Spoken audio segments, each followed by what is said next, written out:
we got a big dude. Peace. Goodbye, honey bumpkin.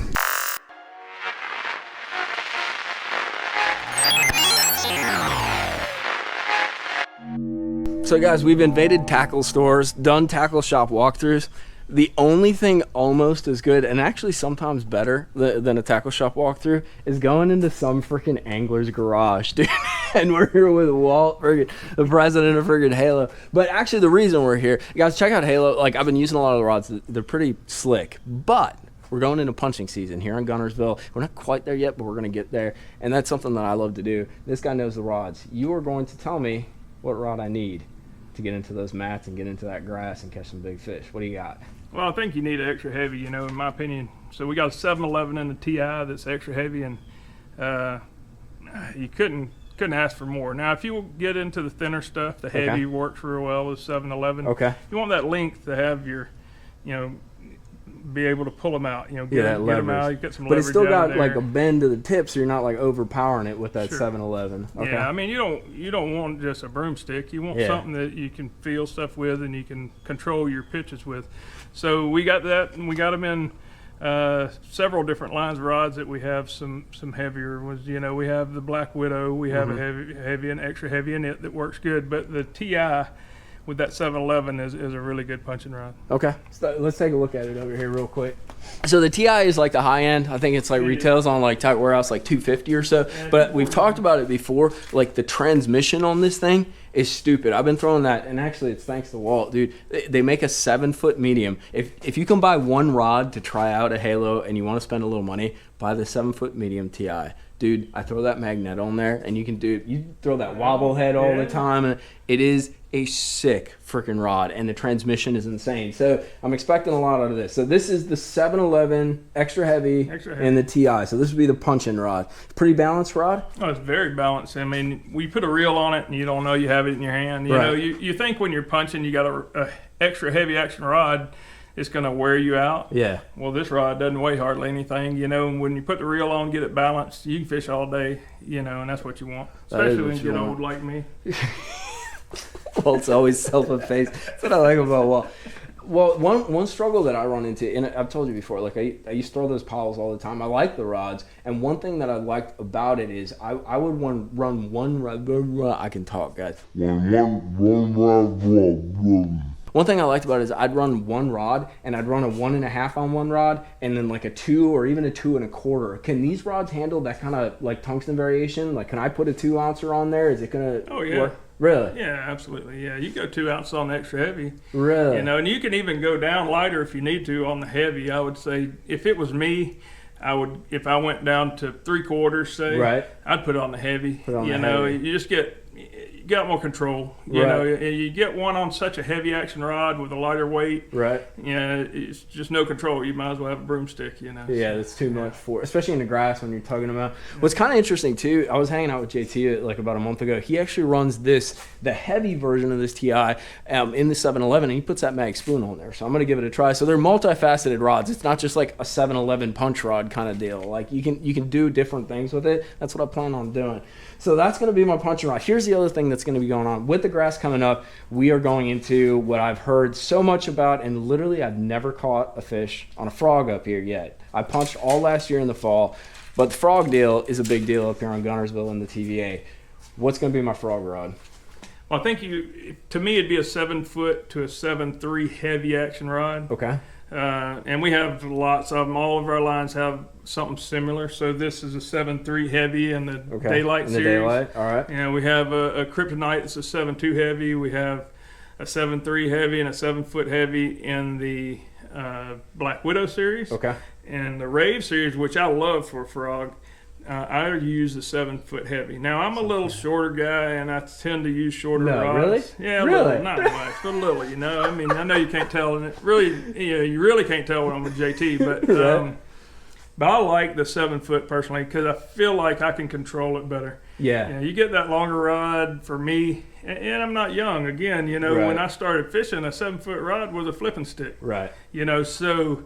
But these days, 7 foot's pretty normal, so a lot of people like to go 7.3. Okay. And It gives you a little more leverage, but you're right that like if you're like really trying, like say you're skipping a dock or something and really trying to walk that frog right, that shorter rod it's nicer, man. But if you're trying to make those long casts across that big grass flat, the 7.3 is kind of nice. Yeah, and when you're working, I work my frog down a lot. Yep, you know, me too. And so if I have a longer rod, I'm hitting the water, hitting the side of the boat. That's true, actually. You know, so but it's personal preference when Right. it comes to that. You know, so whatever you're comfortable with, but I don't think, in my opinion, you need more than a heavy action rod. Okay. You know, I throw a medium heavy at times. If I'm in scattered grass or cypress trees, throwing a rod, Right. throwing a frog, I'm sorry, I'll go with a medium heavy. Really? You know, because you can walk it so much better with that tip. Yeah. And, you know, so. And it's on braid anyways, dude. Yeah. So, I mean, as long as you keep pressure on them, get a good hook set, you're going to get them out, dude. Yeah, when they're biting a frog, they swallow it. Yeah. You know,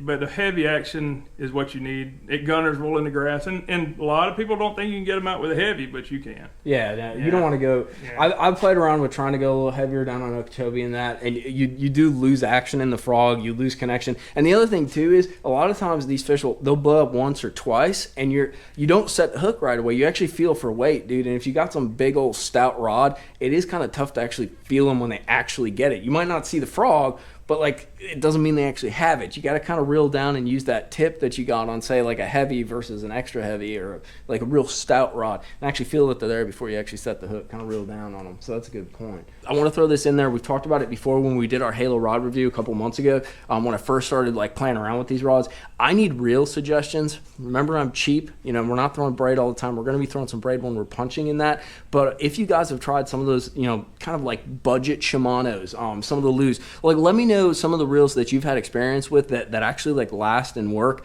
Throw those recommendations out in the comments box, because I'm going to need some new reels to hook these jokers up. But one last thing, I'm going on a trip. Going on a voyage, a fishing adventure, actually to go to my best friend's wedding. Great excuse to go fishing.